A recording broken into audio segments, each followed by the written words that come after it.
This week, join me as I explore the most mysterious stone ruins on Earth, Stonehenge.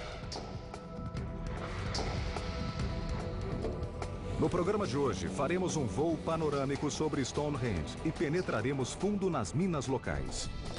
Testaremos as ferramentas que podem ter transportado as pedras gigantes e conheceremos um homem cuja jornada de uma terra distante mudou o mundo Stonehenge para sempre. Realizaremos uma busca para descobrir quem construiu Stonehenge e por quê. Estamos em busca da verdade e não mediremos esforços para encontrá-la. It's a lot smaller than I expected.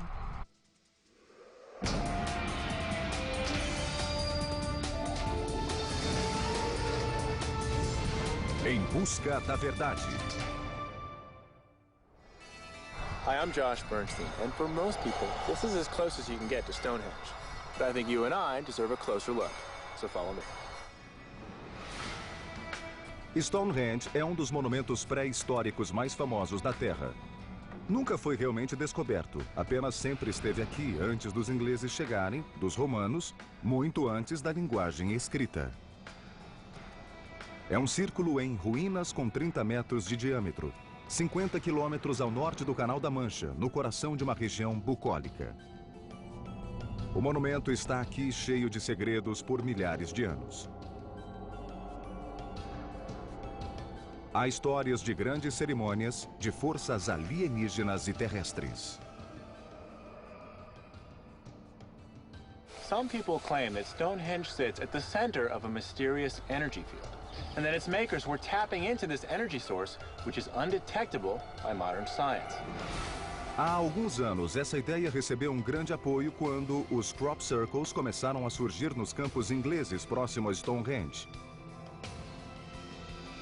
Mas há um problema. Os crop circles são uma farsa. Sabemos disto porque as pessoas que os fizeram não apenas confessaram. They even showed us how they did it, using a piece of wood, a piece of rope, and some creativity.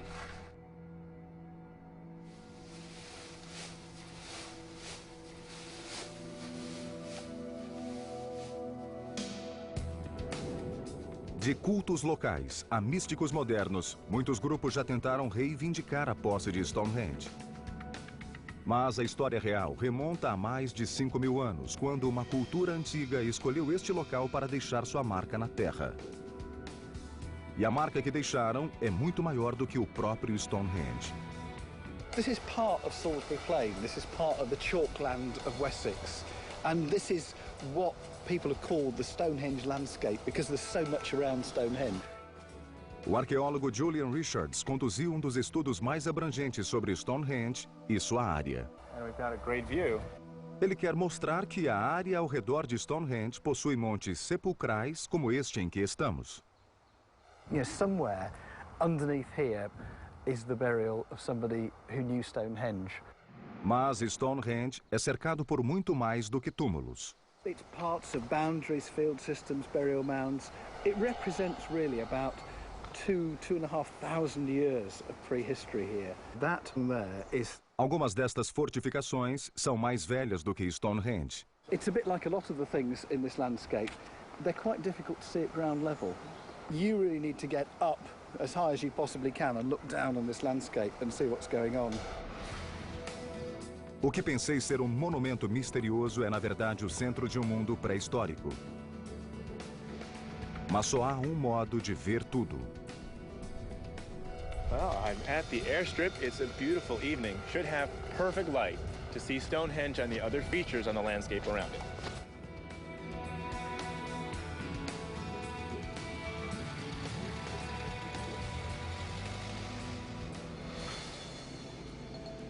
A área ao redor de Stonehenge tem a maior concentração de artigos pré-históricos da Inglaterra. Mas como os objetos se completam, ainda é um mistério. Poucas coisas dão margem de certeza aos arqueólogos. A obra mais antiga da região é esta longa pista chamada de Cursors.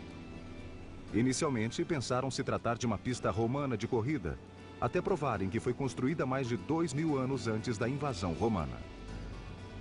Todos os montes sepulcrais contêm ossos e joias de cobre e bronze. Há centenas desses túmulos circulares ao redor de uma grande peça central, Stonehenge. Isso é muito mais do que uma ruína. Stonehenge representa uma cultura inteira. E eu tenho a missão de descobrir quem foram essas pessoas. Felizmente, posso seguir uma trilha deixada por mais de 60 anos de pesquisa. Mais da metade de Stonehenge foi escavada. Começando em 1901, as escavações continuaram periodicamente até 1964, quando foi tomada a decisão de preservar o que ainda estava intacto. Os arqueólogos perceberam que até aqui a história começava fora das pedras. So this is the earliest part of Stonehenge, is this ditch and bank that runs all the way around it. And we've got a pretty good idea about when it was dug. Really? Yeah, radiocarbon dating. What were you dating? Fire pits? No. The great thing is about ditches that are dug back in prehistory is that what people dug them with are these. Antler picks. It's a chunk of red deer antler. Makes a very good pickaxe. The people who dug the ditch out left some of their picks on the bottom of the ditch, and we can radiocarbon date those. And because there were lots of them, and we can get lots of radiocarbon dates, then we know that this ditch was dug between 3000 and 2920 BC. So we've got an 80-year date range, period, which is actually pretty good when we're going back 5,000 years. So they dug this whole ditch. Graças à descoberta dos chifres, os arqueólogos podem dizer com grande precisão quando Stonehenge surgiu. Primeiro foi cavada uma grande vala redonda, com uma abertura para o nordeste. A vala foi cavada em solo de greda branca. Mas poderiam ferramentas tão simples cavar uma vala tão grande? Well, it's pretty straightforward. By raking through it, I can get it to crumble. But what's really cool is to think that 5,000 years ago, in what we now call southwestern England, people were using these very tools to dig through chalk exactly like this and create something amazing. No final da Idade da Pedra, também conhecido como período Neolítico, chifres de cervídeos foram utilizados para cavar a região de Stonehenge e muito mais. Archaeologists believe that the 150 antler picks excavated at Stonehenge were used only for digging shallow ditches. Here at Grimes Grave, 200 miles northeast of Stonehenge, those same antler picks were being used for something completely different. Technology in Neolithic Britain was moving forward. Há mais de 400 escavações da Idade da Pedra nesta propriedade. E cada uma possui pistas vitais para a compreensão do mundo de Stonehenge. Mesmo antes da grande vala ser cavada, os mineradores estavam em busca de pederneira, o maior recurso da época. Another dark hole. A tecnologia antiga me levará aos construtores de Stonehenge. A arqueóloga Cat Tuck acredita que evidências-chave de quem essas pessoas eram ainda podem ser encontradas aqui. Kathy, how would this have looked different 5,000 years ago? Well, when it was first cut, it would have been absolutely gleaming white, because you can see we've got quite a lot of... Grupos de mineradores trabalharam aqui por mais de 1000 anos e cavaram estes túneis enormes com a mesma ferramenta simples. Aren't these fantastic? So what we've got here are 5,000-year-old mining tools. Look at that, and just to be able to see the wear patterns on these, you have to visualize that this was actually used to make these excavations. And in fact, in some of the galleries and tunnels, we've actually got the marks where you can actually see where individual swipes have been taken into the chalk face where they've been striking. So you really can get a feel for what, like not just what they were doing, but where they were doing it and how they were doing it. Absolutely. But one of the most exciting things that we've got are in some compressed clay and chalk on the antlers, we've actually got some fingerprints, thumbprints from the miners who were using them. 5,000-year-old fingerprint. Yeah, absolutely. That is so cool. Uma vez que os mineradores atingiam cerca de 9 metros de profundidade, cavavam túneis perpendiculares. These go in quite a long way. They do get very narrow. You okay? Oh, yeah. So, not real. It's about as tight as it looks. And it's cold and kind of clammy. But other than that, it's quite nice. This is the stuff that they were after. A great big nodule of flint here. Wow.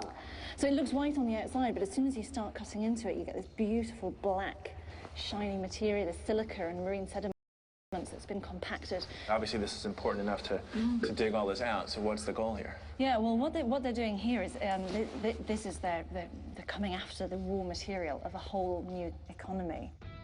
A nova economia baseada em mineração e comércio de pederneira tornou-se uma tendência no mundo de Stonehenge. Estou em busca da verdade sobre Stonehenge. Quem construiu este lugar magnífico e por quê? Durante o voo panorâmico, vimos que Stonehenge é o centro de um mundo pré-histórico. Eu percorri minas da Idade da Pedra para descobrir que uma nova economia com base em pederneira estava transformando a paisagem local. Antes do período neolítico, o que hoje chamamos de Inglaterra era coberta por densas florestas. A pederneira era transformada em machados para derrubar as árvores. Machados de pederneira formaram a base de uma nova economia na Idade da Pedra.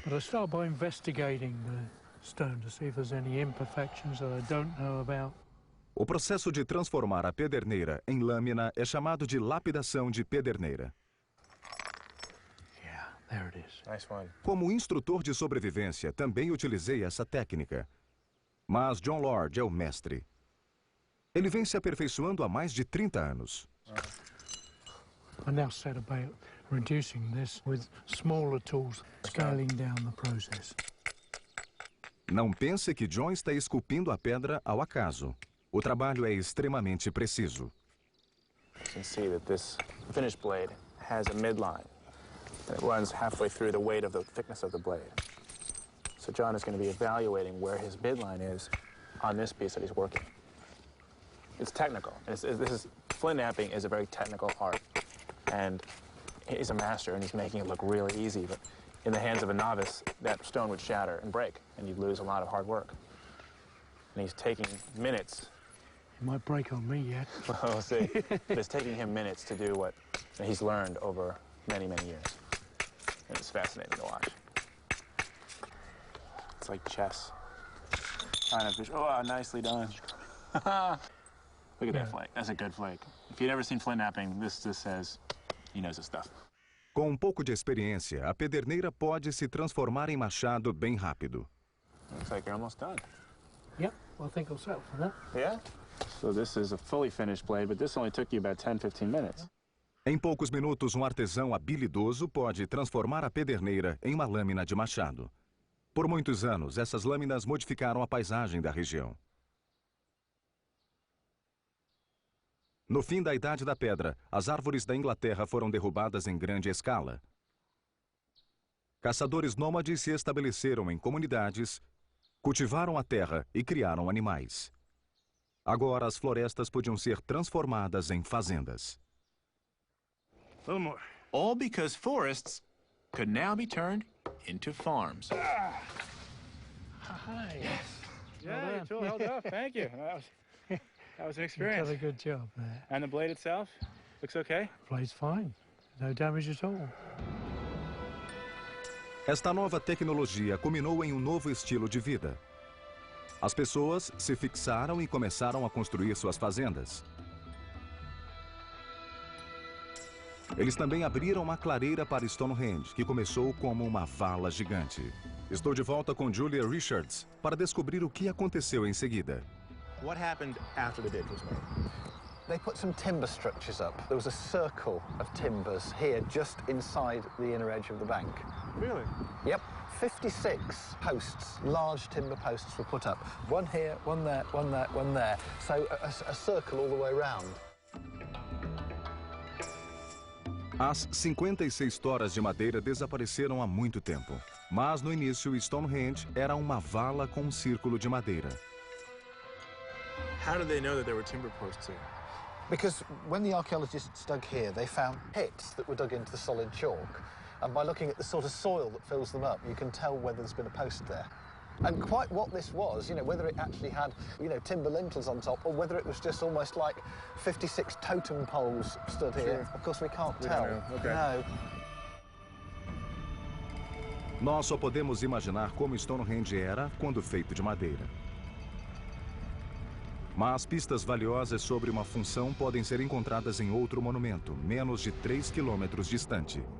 Aha! Woodhenge. Yep. So Stonehenge, Woodhenge. It's maybe kind of silly, but what's a henge? Julia explicou que henge é o nome dado pelos arqueólogos para estes tipos de obras circulares pré-históricas.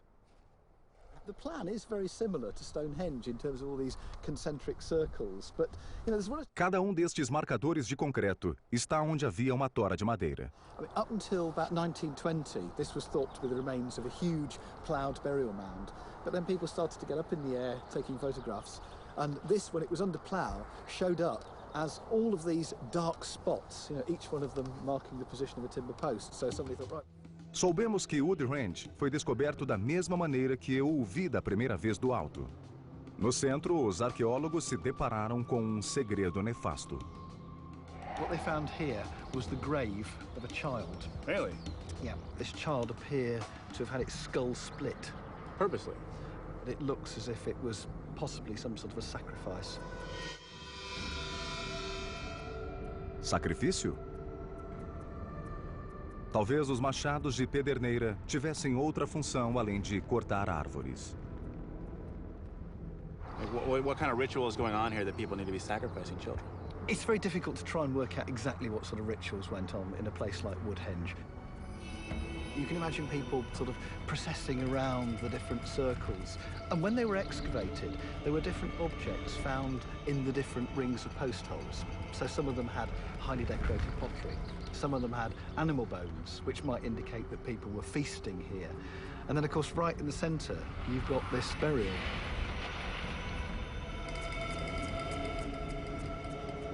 A lot of work went into cutting and moving these timbers. What was the point of Woodhenge? Woodhenge is a bit like your local parish church. There's a lot of effort's gone into building this, but it's a timber structure. When you compare it to something like Stonehenge, where the amount of effort is just so huge because they've replaced all the timber posts effectively with ones of stone, then, if this is a parish church, then Stonehenge is a cathedral. Were there any prehistoric sacrifices or burials found here? No sacrifices, but there are actually quite a lot of cremations, cremated human remains found here. Really? Descobrimos provas de que as pessoas em Stonehenge estavam criando um espaço intimamente conectado com a morte e sepultamento humano. So in the same holes where the timber stood, they found remains? Yeah, and it looks as if they must have been cremating people quite close to here, because you don't only find the human bones, but you find the ash as well from the funeral pyre. So they're dumping them in the top of these pits and also in the bank and in the ditch. There would be bones. Now, was this place then a graveyard? Well, at some stage early in its life, before all these great stone structures were built, then Stonehenge was a cemetery. Por período de aproximadamente 400 anos, as pessoas daqui, no final da Idade da Pedra, utilizaram machados de pederneira e chifres de cervídeos para derrubar árvores, cavar uma vala e construir um templo de madeira para sepultamentos. Mas o templo estava longe de ser terminado. Grandes mudanças ocorriam nos povos da era neolítica. E uma nova face de Stonehenge começava a surgir. Estamos em uma busca para revelar os mistérios de Stonehenge e do mundo pré-histórico que o cerca. Soubemos que Stonehenge começou como uma grande vala. Em seguida, um círculo de toras de madeira foi construído. Mas antes que as grandes pedras fossem erigidas, os construtores sobreviveriam à passagem de uma era. A Idade da Pedra chegava ao fim. E um jovem de uma terra distante estava começando uma longa e perigosa jornada. Ele era um arqueiro e artesão. Possuía conhecimento e habilidades suficientes para iniciar uma revolução. Ele foi sepultado em torno de 2500 a.C., a 5 quilômetros de Stonehenge. Em 2002, Andrew Fitzpatrick escavou seu túmulo. It's his teeth that do the talking, because they tell us that he was brought up a long, long way away. When we grow up, our teeth lock in a chemical fingerprint of the environment, and we can say that he came from a much colder place, somewhere around the Alps or Central Europe, and he travelled from there, eventually to die near Stonehenge. It's an astonishing story, all from his bones. Por volta de 2500 a.C., esta jornada através da Europa e do Canal da Mancha teria sido marcada por grande perigo. Mas o arqueiro foi bem sucedido em sua travessia e tornou-se um homem muito importante em seu novo lar. It's mourners who make the statement about how important this man is because they buried so many things in the grave with him. A rich burial would have been counted as somebody who had 10 things placed in his grave. This man has almost 100. Além de objetos de cerâmica e ferramentas da época, o túmulo do arqueiro continha metal, o mais antigo trabalho em ouro já descoberto na Inglaterra e 3 facas de cobre. O túmulo também mostra que o arqueiro já sabia construir estas coisas quando fez a jornada. What is like the most important thing in here? The most important thing is the thing that looks most ordinary. It's this simple black stone here. And this stone tells us that the archer was a metal worker. We find tiny traces of copper and gold in these stones, so we know for sure these are metal workers' tools. O arqueiro veio de um lugar onde o conhecimento do trabalho com metais já existia. Mas Andrew acredita que a metalurgia acabara de ser descoberta na Inglaterra. And how does this relate to Stonehenge? He's a contemporary of Stonehenge, correct? He would have seen Stonehenge being built. He would have seen the stones arriving. He'd have seen all this epic engineering exercise. And I think what he does bring is something new, and it gives the opportunity for a new order. That's the connection. Two things almost coincide: a great temple being built and the introduction of metal. Para entender como o metal transformou o mundo Stonehenge, precisamos voltar ao norte, desta vez para Wales. During the transition from the Stone Age to the Bronze Age, copper became the most precious resource. To help me learn more about how it was actually mined, I've come to the Great Orme Copper Mine in North Wales. Great Orme foi ativamente explorada durante a construção de Stonehenge. É uma das minas mais antigas da Europa e, surpreendentemente, a maior mina de cobre do mundo. Nick Jowett conduz as escavações aqui. Ele concordou em me mostrar o local. Yeah, looks like we're going down here, aren't we? That's it, yeah. That goes down quite a ways. Can I go first? Of course you can, yeah. All right. Build it. Tally ho. I'll see you down there. God willing. A mina Great Orme foi descoberta em 1987. Ficou claro para os arqueólogos que as extrações aqui eram feitas em uma escala que excedia qualquer operação de mineração já vista. Os escavadores já removeram mais de 100 mil toneladas de detritos destes túneis gigantes e exploraram mais de 60 metros abaixo do solo. That's really cool. This is the first time I've ever actually rappelled into a cave, much less a copper mine. And it's right at this point, actually, where Nick is now, where I felt this temperature shift to the coolness of this cave. And probably, wow, he's going pretty quick. We're probably now like 30 feet below the surface.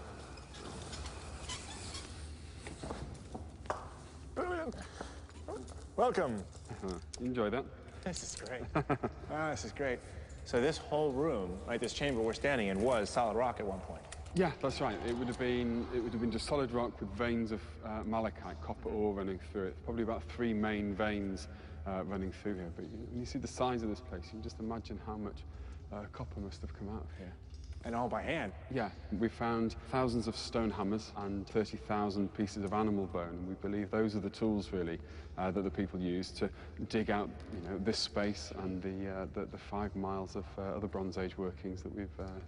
30,000 bones and 5 miles of space. Absolutely, yeah. That's incredible. It is. Nick acredita que a mina Great Orme empregou mais de 1000 pessoas no auge de sua operação. Por outro lado, as minas de Pederneira que vimos eram exploradas por grupos com menos de 20 pessoas e um túnel por vez.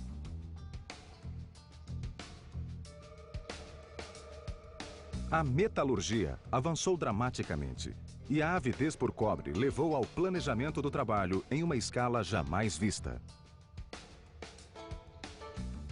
It's actually quite amazing what they did leave in here. Nick diz que ao longo destes túneis abandonados há evidências do porquê essa massa organizada trabalhou duro aqui. You can see in the walls here. Yeah, this is a malachite copper ore. I guess this whole chamber that we're walking through is what they extracted. That's right, yeah. This was a vein of copper, and they would start outside on the surface where we presume the malachite was exposed on the cliff face, and they just followed it into the ground. When it stopped, they stopped and went somewhere else. There we are, back out into... De volta à superfície, perguntei sobre as conexões do local com Stonehenge. Now, was this site being mined at the same time that Stonehenge was being built? I think almost certainly it would have been, yeah. We would imagine that this area here was being mined around 4,000 years ago. We have dates, though, that range from 3,900 to 2,900 years ago, fitting in sort of very nicely, really, I think, with the construction of Stonehenge. So it's possible. Surpreendentemente, menos de 5% da mina Great Orme foi explorada. 50 or 60 years from now, there will still be people excavating the mines at Great Orme. Wow, now that's exciting. So there's still exciting things to be found. Yeah, very much so. Oh, should we get started doing it? Let's dig. I'll dig there, you dig there.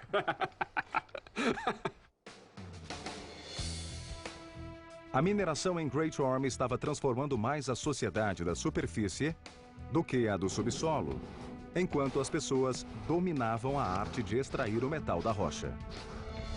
So I've seen where the copper came from, and now Eddie here is showing me what they did with it. Ed Dotton é um tecnólogo em pré-história. Ele construiu esta fornalha com couro, madeira, pedras e chifres de touro. So Eddie, why don't you tell me what I'm doing here? Okay, you crush the malachite up real small, and then that goes into the crucible mixed with powdered charcoal. The powdered charcoal reacts with the malachite and heat. Lots of heat. What do you think, another hour? About another 15 minutes. Keep blowing. Foram necessários milhares de homens para explorar Great Orme, e os arqueólogos estimam que quase 2.000 toneladas de minério de cobre foram extraídas. Milhares de joias e caros ornamentos de rituais foram criados. O desejo por tais itens levou a uma expansão econômica sem precedentes no mundo Stonehenge. That's it. That's pure copper. Julian, how important was copper to the people who made Stonehenge? Well, Stonehenge was being built in stone at the time that the first metals were coming into this country. And clearly what they did was they gave people a lot of wealth and power. Because if you could smelt metal and you could trade in it, then you were going to be wealthy. I mean, look, if you come and have a look over here. Imagens de ferramentas de metal adornam as pedras de Stonehenge. Os metais também ornamentaram os líderes e organizadores do projeto. Here's a dagger. That's an axe. I mean, these are metal tools. But, you know, I think this is people decorating the stones with something that's very precious to them. You know, these days people wear a flashy wristwatch, don't they? Or some gold jewellery. You know, back at this time, you'd have had a nice shiny bronze dagger or a shiny copper axe. As a status symbol. A status symbol, yeah. Durante os estágios finais da construção de Stonehenge, as definições de riqueza e poder estavam crescendo e mudando a civilização. Novos símbolos de status emergiam. Mas o maior de todos estava sendo construído em pedra.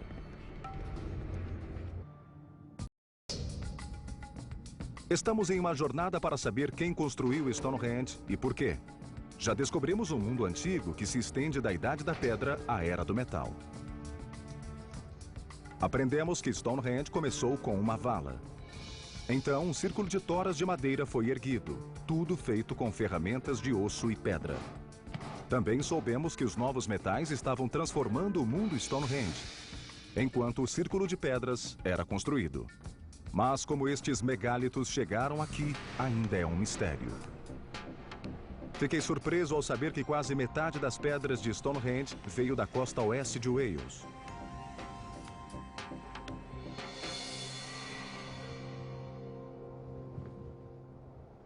Os arqueólogos confirmaram que as primeiras pedras trazidas a Stonehenge vieram deste local. O lugar ainda está coberto com o mesmo tipo de rocha, o dolerito.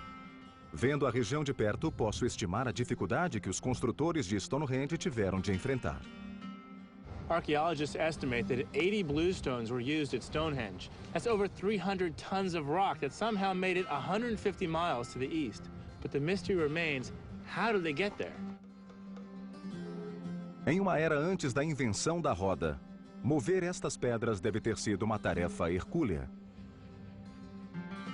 No mínimo, eles teriam precisado de uma corda. Quero descobrir como realizaram esse feito. É hora de voltar ao ferramenteiro. Se os construtores de Stonehenge conseguiram, então John Lord e sua esposa Val podem me mostrar como fizeram. Val, assim como o marido, é perita em tecnologia primitiva. Ela me trouxe ao seu jardim e disse que logo teremos uma corda. Quickly snap it, she says. Like so. And always start at the edge of the metal patch. Don't try putting your arm over there, because your body will get stung and your arms will get stung. A urtiga é uma planta comum na região. Ela solta um tipo de ácido quando tocadas. Got me. Mas Val parece saber como evitá-lo. Just hold it very, very firmly near the top of the metal. Like so. Like so. Painless? Pretty painless. Há mais de 100 espécies desta planta, nativa da Europa, Ásia e América do Norte. Era um recurso vital para os povos antigos ao redor do mundo. So what we do is open it like this. So you'll probably find some bugs in there as well. Oh, lunch. Quite often, yeah. Excellent. So you have to snap it so that we can get the center out. A casca macia se transforma em um material duro. That's your fibre, which you use to make the string. Your piece is much nicer. Okay. So we need to produce a bunch of this. Definitely do. Okay. Uma vez com fibras o suficiente, elas são entrelaçadas e reforçadas. You know that one, do you? Yes, I do know this one.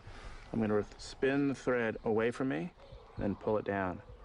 Spin this cordage away, pull it down. All the tension is being held here by this finger, pinching these fingers. So spin, pull. That twisting motion is called a reverse wrap because you're reversing the wrap That's right. back on itself and creates a very effective tight cord, and you can test it by trying to unravel it. Spin it the other way, and it won't. It'll actually hold that tension. And have you seen this? If you fold it in half. Há muitas maneiras de se fazer isto, mas o produto final é o mesmo. A corda feita com as plantas que estavam aqui nos dias de Stonehenge. That's our first piece. And then this was our second. A little thicker. We just doubled that over. Yeah. And then third. And if we wanted to make rope, we would just keep going. There it is. You can see a bit of rope you can trust. And it didn't take long. How long did it take for you guys to make this? This is 45 minutes work. Yeah. And so if we had a lot of people, everyone doing this, we could create a lot of nettles. Good strong rope. Mas quero testá-la. What do you think? I think it'll take you. Yeah? Yeah. Let's see. Algumas plantas entrelaçadas em 45 minutos. E a corda aguentou o meu peso. So that worked. I mean, obviously, though, I weigh a lot less than a megalithic stone. That's right. But if we kept doubling ropes over and had enough people, we could have raised something as big as Stonehenge. Obviously, I mean, they did. Yeah. We knew that, but this is what actually shows us what they were using at the time. Yeah. Right? So rope. Mas será que as cordas e os machados de pederneira proveram tudo o que era necessário em Stonehenge? So I've seen they had the technology in bone and stone to make digging and cutting tools and to turn plants into cordage and rope. The question is, could they put this all together and actually move the massive stones at Stonehenge? There's only one way to find out. Julian parece conhecer tudo o que um pesquisador de Stonehenge pode precisar, incluindo lugar com pedras grandes. This is about the same size as one of the blue stones from Stonehenge. Okay. So it weighs over 2 tons. Yep. Também conseguimos nossa mão de obra. Estes rapazes são jogadores de rugby e fazendeiros. Eles concordaram em nos ajudar. I want to give us some sort of goal. So I'm going to actually set up a finish line, and we'll have to pull it as quickly as we can across that line.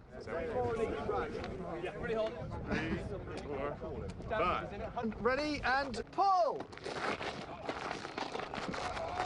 And go! Oh yeah! Whoa! Keep going, keep going! Oh no, hang on, no. Whoa! So experiment 1 aborted. It didn't work terribly well, did it? You know, we could shift it, but with about 20 people, but I think there were better ways of doing it. Julian acredita que os operários em Stonehenge construíram trenós de madeira para arrastar as pedras. By the time that they built Stonehenge, they'd already been moving fairly big stones to make some of their earlier stone tombs. So this was something that they were quite skilled at by this time. Okay, unlike us. Much more skilled than we are, yes. We're doing our best. Yeah. 1, 2, 3. Hang on. Hold it in. Do it slowly. O trenó reduz o atrito entre a pedra e o chão, tornando o transporte mais fácil.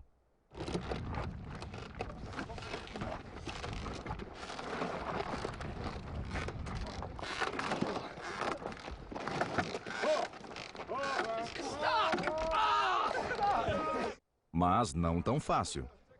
Pull together, pull together.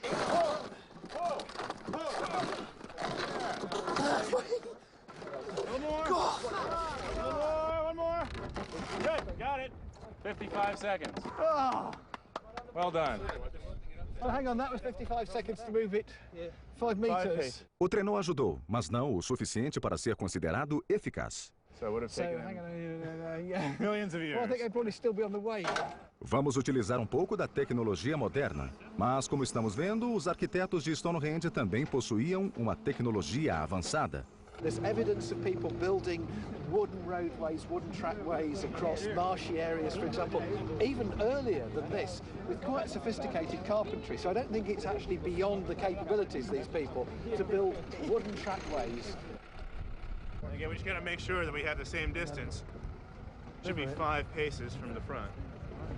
Yeah. So.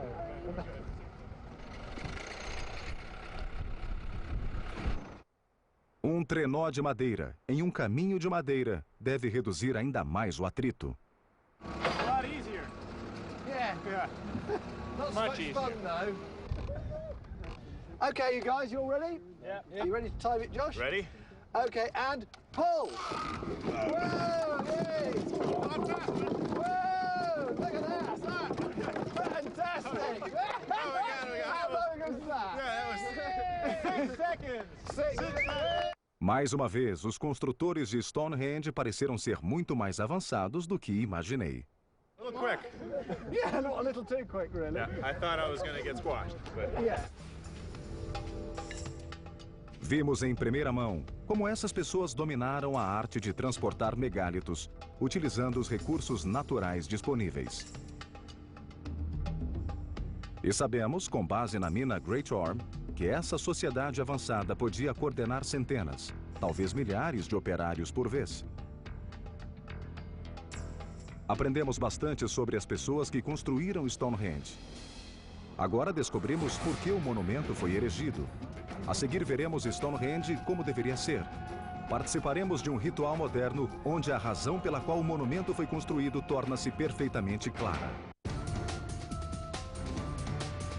Em busca da verdade. Estamos chegando ao final da busca por quem construiu Stonehenge e por quê. Seguimos as pistas dos construtores e descobrimos que o povo em questão passava por grandes mudanças. No início, estavam na Idade da Pedra, derrubando árvores com machados de pederneira e escavando com ferramentas de osso. Mas logo entraram na Era do Metal. Para comemorar o sucesso, erigiram estas pedras enormes. Este monumento representa o povo que o construiu e suas conquistas. Mas também é mais do que isso. Stonehenge é um observatório astronômico, um dos primeiros já construídos. Estou aqui com Julia Richards para saber exatamente como tudo funcionava. Julian, I see some of these stones have fallen over. What would this place have looked like if everything was perfectly standing? What we think it would have looked like, and obviously it's quite difficult to tell exactly, is firstly there would have been an outer circle of uprights, and big uprights of sarsen. As grandes pedras em Stonehenge, chamadas de megálitos, eram dispostas em um círculo de 30 metros de diâmetro que sustentavam um anel de pedras 5 metros acima do solo. Then inside that is another circle, this time of the smaller bluestones. 60 pedras com média de 1,80 m de altura foram dispostas formando um segundo círculo com 23 metros de diâmetro. And then when you move further in, you get into two horseshoe shapes. And this I think is the most impressive part of the structure. And see, 1, 2, 3, that was another one there, and that was the tallest one of the lot, because they're graduated in height up to the back of the horseshoe. Este arco gigante marcou o ápice da construção de Stonehenge. E foi a peça central do monumento final. Foram necessários cerca de 1.500 anos para Stonehenge evoluir de uma vala para uma estrutura de madeira. E, finalmente, para um monumento com a abertura e uma estrada em direção nordeste.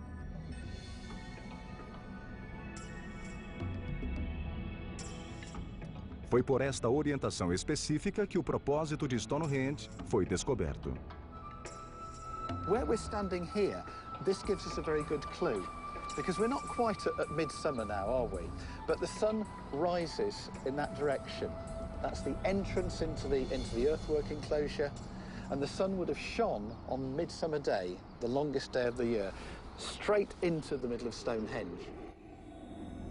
O alinhamento até o centro de Stonehenge demonstra que as pessoas que construíram este local tinham ciência de um fenômeno astronômico de suma importância. Eles conheciam o ciclo anual de rotação da Terra em torno do Sol. Sabiam que o dia mais longo do ano, atualmente conhecido como solstício de verão, podia ser registrado com luz, sombra e pedra. Este teria sido um momento de grande celebração em Stonehenge nos tempos antigos. Até hoje, ainda é marcado por festividades. Depois de tudo o que aprendemos em Stonehenge, vamos terminar nossa jornada no solstício de verão para honrar este lugar e este nascer do sol especial.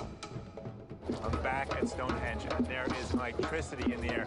Thousands of people have come for the solstice. It's 4 a.m., and every hour we get closer to the sunrise, the energy builds. Em algumas horas, o sol iluminará a grande estrada, os portões principais e o antigo altar de Stonehenge.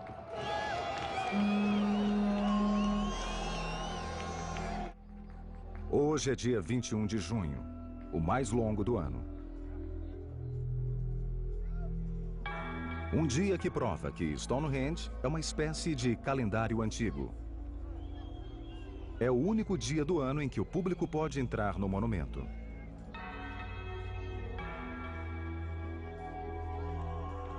Foi usando Stonehenge como templo e ferramenta que os construtores puderam determinar as estações do ano, adquirindo um conhecimento vital para a sua existência.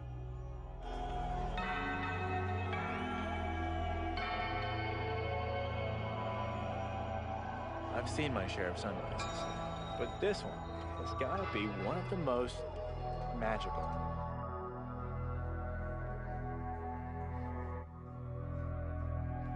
Stonehenge nos lembra que a vida depende dos ciclos naturais do mundo.